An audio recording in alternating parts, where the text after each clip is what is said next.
A my sa ideme pozrieť našim ďalším vzácnym hosťom. Dnes ráno totiž sú našimi hostiami aj ľudia, ktorí majú čo to dočinenia s autizmom. Poviem to asi takto. Opäť dobré ráno. Dobré ránko prajeme. Opäť vítajte pre tých divákov, ktorí len teraz prišli k televíznym obrazovkám. Je tu pani doktorka Andrea Šedivová, pani inžinierka Katka Nakladalová so synom Jakubkom.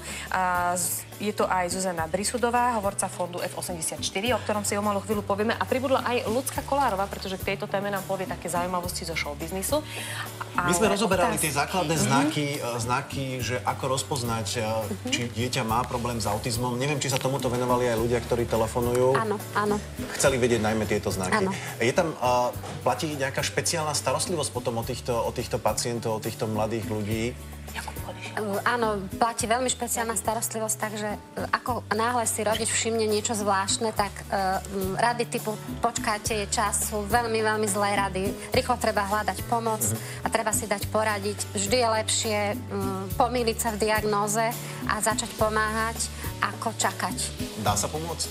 Dá sa pomôcť predovšetkým tým, že sa učí rodina, ako má komunikovať inak s takýmto dieťaťom, ako sa s ním hrať, lebo tie cesty, ako také dieťa vychovávať, sú naozaj celkom iné a sú veľmi zvláštne. Na to človek intuitívne vlastne vôbec nemôže prísť. Tak, o tejto chorobe sa hovorí ako o sociálnej slepote, ale mňa teší, že my ostatní nie sme až natoľko slepí voči takýmto ľuďom, čoho dôkazom je teda aj ako prítomnosť pani Brisudovej, ktorá prišla, aby nám predstavila zbierku, ktorej hlavnou úlohou budú zohrávať tieto kartičky, pretože tie sú veľmi dôležité aj v živote práve týchto detí.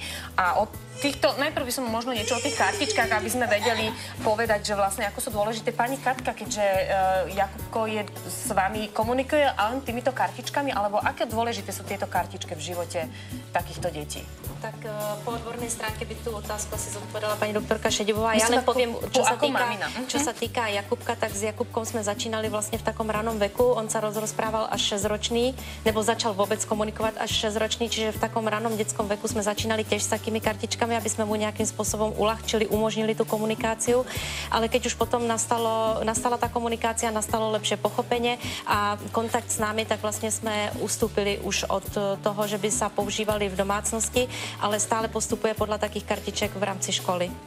Tie detičky sa vlastne lepšie orientujú v priestore a v čase, keď majú takú štruktúru vlastne zobrazenú, aj denný program treba v škole pomocou tých kartičiek. Doplnila, že asi 2/3 autistov vlastne vôbec nerozpráva a keď človek nerozpráva, tak má problémy vyjadriť bežné veci, to ako sa má, ako sa cíti, čo potrebuje a tým pádom môže mať veľmi problémové správanie. Čiže ak niekto nerozpráva, toto je cesta, ako môže vyjadriť, že chce pomôcť, že chce jesť, že si prosí piť.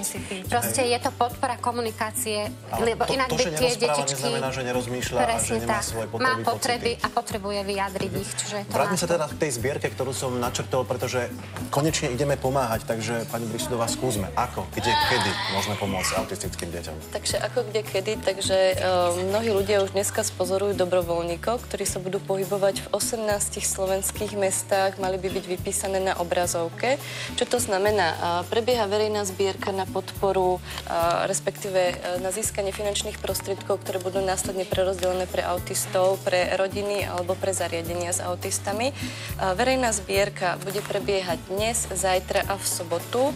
Čo sa týka času, tak naši občania môžu vidieť dobrovoľníkov pobehovať po beste s takouto kasičkou, čiže podľa tohto ich spoznáte v čase, alebo takto. Ja ukážem na kameru, aby presne videli. Miesta nám bežia dole, takže by ste si ich mohli prečítať.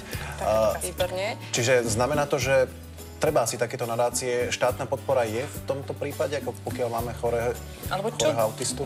Tak štátna podpora, no ono to treba povedať, že je to veľmi luxusná diagnóza, čo sa týka nákladov. Tí rodičia za prvé nemajú čas na to, pretože sa musia venovať tomu dieťaťu a tým pádom čas ani energia na získavanie prostriedkov je veľmi obmedzená, aj prostriedky, ktoré získavajú, tak sú nepostačujúce na to, čo potrebujú, pretože oni potrebujú starostlivosť jednej, aby bola naozaj dokonalá. Aké najčastejšie problémy sa vyskytujú práve v tejto komunite a medzi deťmi a aj medzi rodičmi? Predovšetkým je málo odborníkov, ktorí by vedeli tým rodinám pomôcť. Tým pádom rodiny sa postupne sociálne izolujú a vlastne trápia sa nad problémom, ktorému je pomoci. Takže zbytočne to potom má veľmi vážne dôsledky. Často sa rozpadávajú rodiny a zostane matka na tú rodinu, čiže je vo finančnej núdzi a ešte aj musí riešiť problém autizmu, s ktorým nevie pomôcť to okolie, lebo tá informovanosť aj odborná je stále slabá. Čiže také aktivity môžu veľmi pomôcť získať peniažky, vyškoliť možno ľudí a tak ďalej. Jasné. Tam je asi dôležité povedať, že na všetkom zlom skúsme hľadať niečo dobré.